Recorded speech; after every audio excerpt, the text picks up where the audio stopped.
Cet ado au blouson rouge, vous l'avez reconnu. Marty McFly. Grâce à ce rôle, son interprète, Michael J. Fox, devient une superstar. Et pourtant, personne n'aurait parié sur lui. Même pas son père, ancien militaire, qui trouve son fils beaucoup trop timide. À l'école, ce n'est pas mieux. Plus petit que ses camarades, il est souvent la cible de moqueries. Il n'y a qu'une seule personne qui croit en lui, sa grand-mère. Un jour, Michael rentre de l'école, déprimé. Elle le serre dans ses bras et lui murmure de ne pas s'inquiéter, que plus tard, tout le monde connaîtra son nom. La mère de Michael, elle aussi, finit par y croire. Alors, quand son fils lui dit qu'il veut devenir acteur, elle n'a aucun doute et lui offre tout son soutien. À 16 ans, Michael reçoit un appel qui va changer sa vie. On lui annonce qu'il est choisi pour jouer le rôle principal dans Leo and Me, une série canadienne. Il doit être payé $6 000, une somme énorme pour sa famille. Michael quitte aussitôt le lycée et décide de tout miser sur sa carrière d'acteur. Ses professeurs s'inquiètent pour lui. On va même jusqu'à lui demander combien de temps il croit pouvoir tenir dans le milieu, avec son image de garçon mignon. Michael s'en moque. Il croit en son rêve et il est persuadé qu'il va réussir. Mais la chance ne lui sourit pas tout de suite. Alors que l'acteur canadien croit pouvoir trouver facilement du travail aux États-Unis, après son premier rôle au Canada, il enchaîne les refus. Il ne réussit aucune audition et finit par ne plus avoir d'argent, au point que sa ligne téléphonique est coupée. Le quotidien est tellement dur que pour la première fois de sa vie, il craint que les paroles de sa grand-mère soient fausses. Chaque fois qu'il a besoin de passer ou de recevoir un appel, il va dans un fast-food à côté de chez lui, commande un morceau de poulet et utilise la cabine téléphonique devant le restaurant. C'est dans cette même cabine qu'il va recevoir l'appel de sa vie. L'équipe de la sitcom Sacrée Famille veut l'engager. Cette série va changer sa vie. Il se trouve que Michael possède un talent bien à lui. Sorti de sa bouche, toutes les répliques deviennent plus drôles. Listen, Mallory, I don't go out with girls who have IQs lower than room temperature. Le timing de la blague, les expressions du visage, tout. Michael maîtrise le comique à la perfection et peut déclencher des fous rires même avec une blague nulle. Grâce à lui, Sacrée Famille atteint jusqu'à 33% d'audience. Et Michael Fox devient l'une des plus grandes stars de la télé américaine. La série attire aussi l'attention de Robert Zemeckis, le réalisateur de Retour vers le futur. Pour lui, Marty doit absolument être incarné par Michael Fox. Il demande alors à Steven Spielberg, producteur exécutif du film, de transmettre le scénario à Michael. Mais l'équipe de Sacrée Famille ne veut pas laisser partir l'acteur. L'actrice principale étant en congé maternité, le rôle de Michael va devoir prendre beaucoup plus de place. L'équipe de Sacrée Famille reçoit le scénario de la part de Steven Spielberg, mais choisit de ne jamais le remettre à Michael. Pressés par le temps, les producteurs de Retour vers le futur engagent un autre acteur, Eric Stoltz.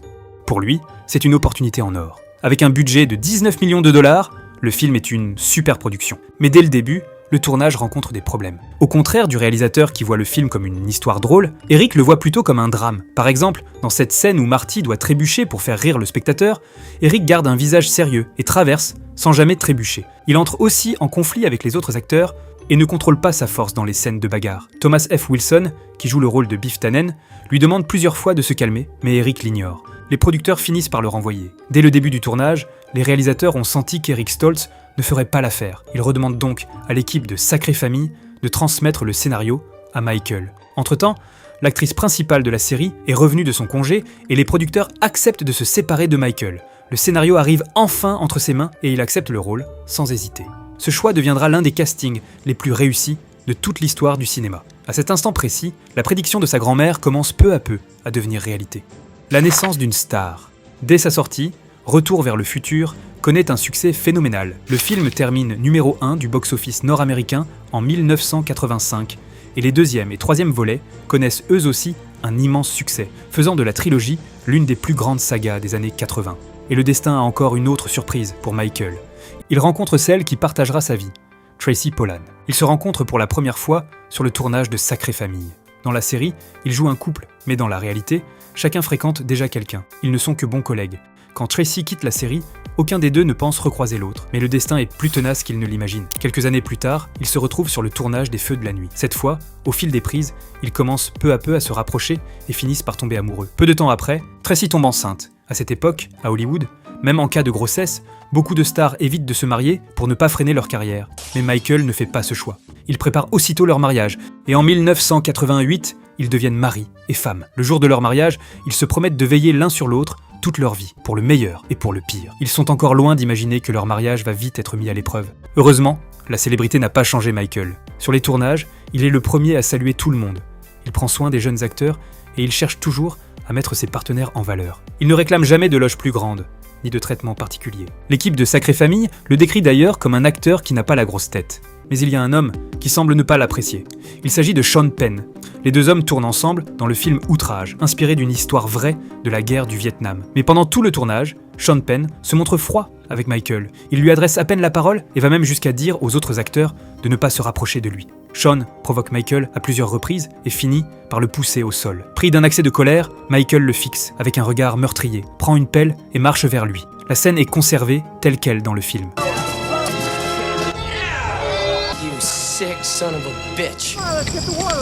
Dans une autre scène, Sean Penn lui murmure quelque chose à l'oreille. Des années plus tard, le réalisateur Brian De Palma révélera qu'il lui a soufflé la phrase suivante : « Tu n'es qu'un acteur de télévision ».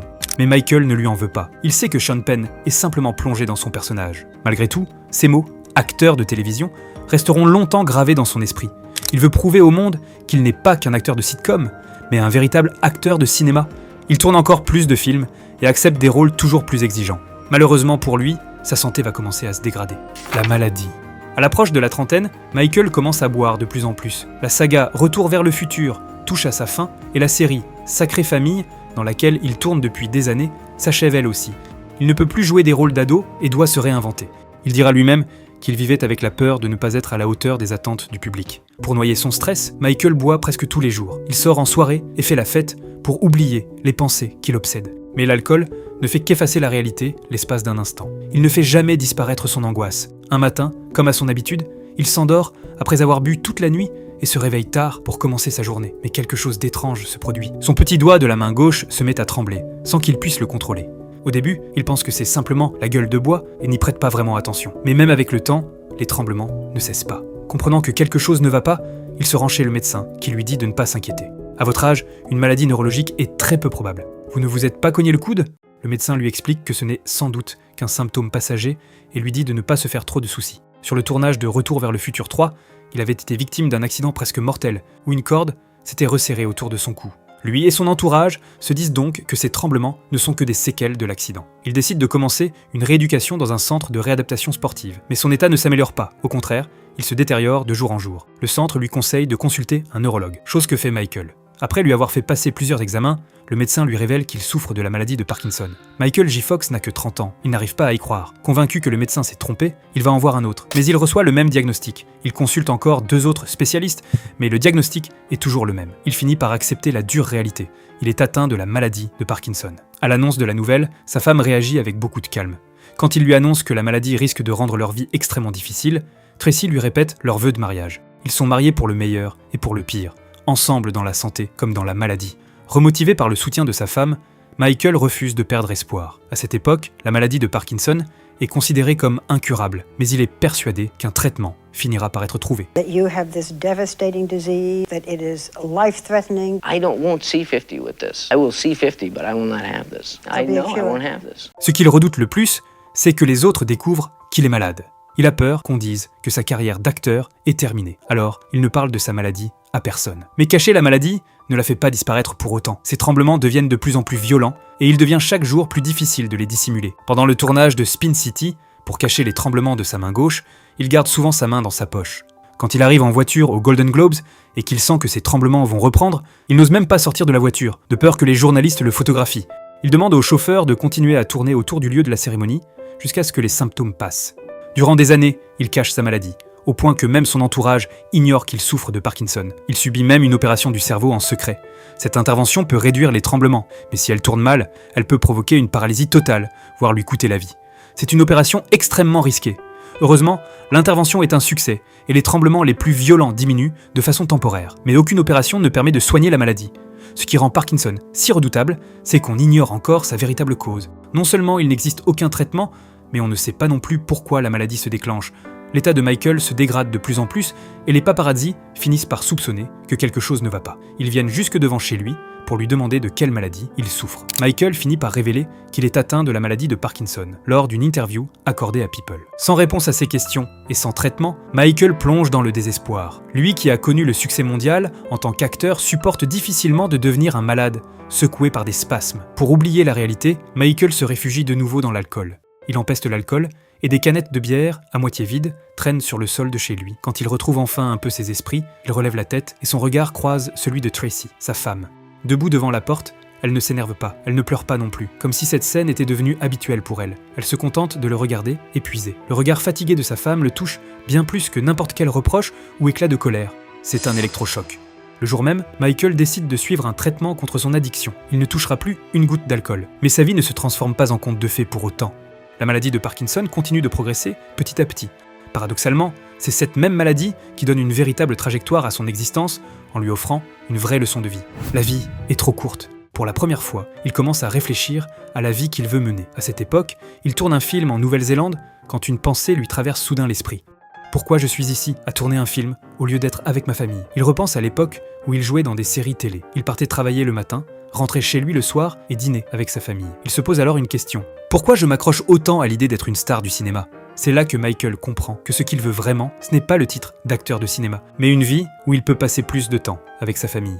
Il retourne alors à la télévision et décide de rejoindre la série Spin City. Autour de lui, tout le monde lui dit qu'il vient à peine de s'imposer au cinéma et que revenir à la télévision ruinerait sa carrière. Mais Michael s'en moque. Pour lui, le temps passé avec sa famille vaut bien plus que le regard des autres. À noter que Spin City connaît un immense succès et que Michael remporte 3 Golden Globes consécutifs, ce qui lui offre une nouvelle période de gloire. Malheureusement, l'ombre de Parkinson n'est jamais loin. La vie d'après. Lorsqu'il reçoit le Golden Globe du meilleur acteur dans une série télévisée, le visage de Michael Fox est particulièrement sombre. Son état s'étant aggravé, il a annoncé sa retraite quelques jours plus tôt. L'acteur Charlie Sheen le remplace dans Spin City. Dans son discours de remerciement, Michael exprime toute sa gratitude, mais aussi ses regrets de ne plus pouvoir poursuivre cette aventure avec l'équipe. This night is so special because our cast is here, and I'm happy that you're here and you can be here tonight. Who knows, you may be here next year. I just won't. Sa vie va bientôt prendre un tout nouveau tournant. Afin de rencontrer d'autres personnes atteintes de la même maladie que lui, il rejoint un forum de patients atteints de Parkinson. Un jour, il tombe sur un message laissé par un membre du forum. Il raconte qu'il est allé faire ses courses et que la caissière, en voyant sa main trembler, lui a demandé ce qu'il avait. Quand il lui a répondu que c'était à cause de Parkinson, la caissière lui a simplement souri avant de dire « Comme Michael Fox, à cet instant, pour la première fois, le patient n'a plus eu honte de sa maladie. » En lisant ce témoignage, Michael comprend peu à peu qu'il peut lui aussi devenir une source d'espoir pour les personnes atteintes de la même maladie. Il crée alors la fondation Michael J. Fox et commence à récolter des fonds pour la recherche sur la maladie de Parkinson. Michael ne renonce pas totalement à son métier d'acteur. Même s'il ne peut plus tenir les premiers rôles, il joue un médecin atteint de troubles obsessionnels compulsifs ou encore un patient souffrant de spasmes. Même lorsque les tremblements liés à Parkinson se déclenchent, ses rôles restent crédibles et il continue à apparaître régulièrement sur le petit écran. Les années passent et il finit par atteindre la cinquantaine. Plus jeune, il pensait qu'à cet âge, il serait enfin guéri de la maladie. Mais la réalité est bien différente. Sa maladie continue de progresser et finit même par lui enlever l'outil le plus précieux d'un acteur, la parole. Il a de plus en plus de mal à mémoriser de longs dialogues ou à trouver ses mots quand il le souhaite. En 2020, il est contraint d'annoncer une seconde retraite. I won't lie, it's getting harder. It's getting tougher. Every day gets tougher. But that's the way it is. I mean, Il subit une opération pour une tumeur de la colonne vertébrale et après plusieurs chutes, il souffre de nombreuses fractures. Et pendant un temps, il disparaît des écrans de télévision.